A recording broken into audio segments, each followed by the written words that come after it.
Fungsi dari kipas angin yang ditemukan di Mesir pada masa itu sebagai alat upacara keagamaan, sehingga sebuah kipas angin merupakan benda yang sakral. Kipas angin juga merupakan lambang kekuatan raja. Ada dua buah kipas angin yang ditemukan di makam raja.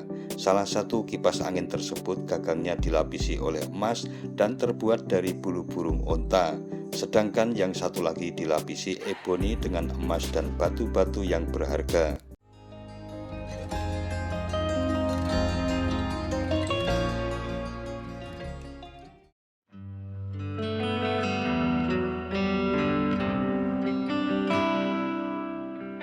Assalamualaikum warahmatullahi wabarakatuh, Mitra DMTV.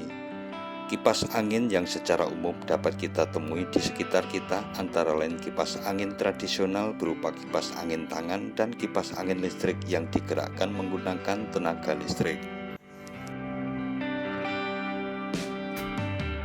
Perkembangan kipas angin semakin bervariasi baik dari segi ukuran, penempatan posisi maupun fungsinya. Ukuran kipas angin mulai kipas angin mini sering kita jumpai dengan cara dipegang tangan dan menggunakan energi baterai.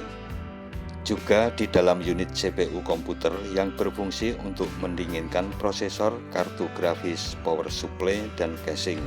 Kipas angin tersebut berfungsi untuk menjaga suhu udara agar tidak melewati batas suhu yang ditetapkan.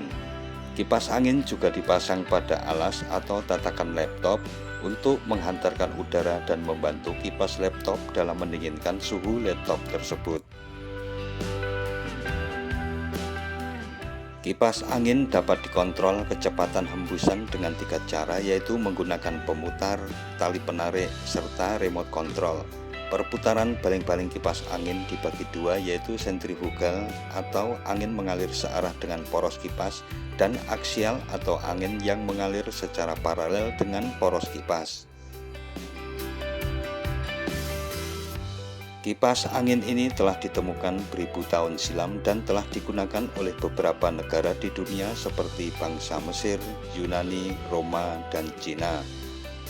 Pada masa itu, kipas angin memiliki berbagai macam dan fungsi. Kipas angin pertama ditemukan sekitar 4000 tahun silam pada sebuah makam raja di Mesir, yaitu Raja Tutankhamen yang digali pada tahun 1922.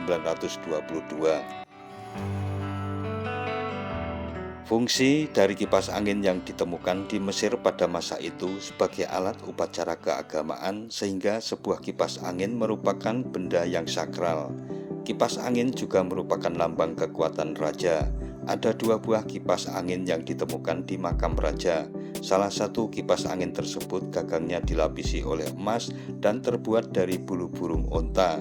Sedangkan yang satu lagi dilapisi eboni dengan emas dan batu-batu yang berharga.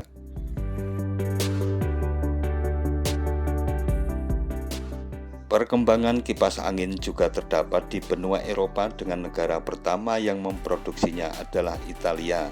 Italia memproduksi kipas angin pada tahun 1500, di mana pada masa itu kipas angin merupakan sebuah komoditas perdagangan yang eksotis dan sangat stilis.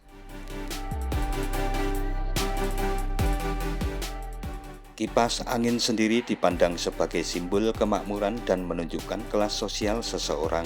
Perkembangan kipas angin sebagai komoditas fashion sangat populer pada abad ke-16 sampai abad ke-18. Pergeseran fungsi kipas angin terjadi pada awal abad ke-20. Pada masa ini, kipas angin sudah tidak lagi sebagai sebuah aksesoris fashion, namun menjadi alat periklanan. Sedangkan di Spanyol sendiri, kipas angin menjadi alat untuk mendinginkan udara karena di Spanyol memiliki iklim yang panas.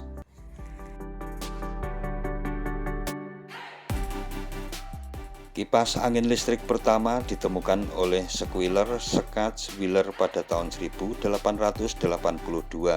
Wheeler pertama kali memperkenalkan kipas angin listrik dengan dua buah baling-baling tanpa ada pelindung apapun dan digerakkan dengan tenaga motor listrik. Perkembangan kipas angin listrik lebih lanjut dikembangkan oleh Philip H. Dill yang dipatenkan pada tahun 1887.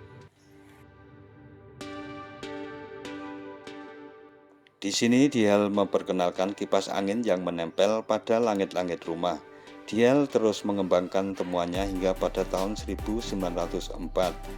Diel menambahkan sendi split ball pada kipas angin listriknya. 3 tahun kemudian, ide ini menjadi dasar penemuan kipas angin yang dapat bergerak ke sana kemari.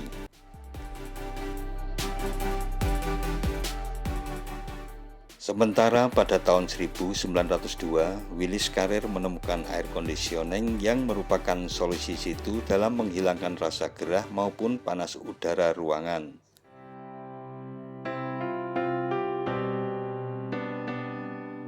Nah, mitra DMTV, demikian tentang sejarah pemakaian kipas angin beserta dengan perkembangan ukuran maupun fungsinya. Jangan lupa subscribe dan tekan tombol loncengnya agar tidak ketinggalan dengan video-video terbaru dari DMTV. Sekian dan wassalamualaikum warahmatullahi wabarakatuh.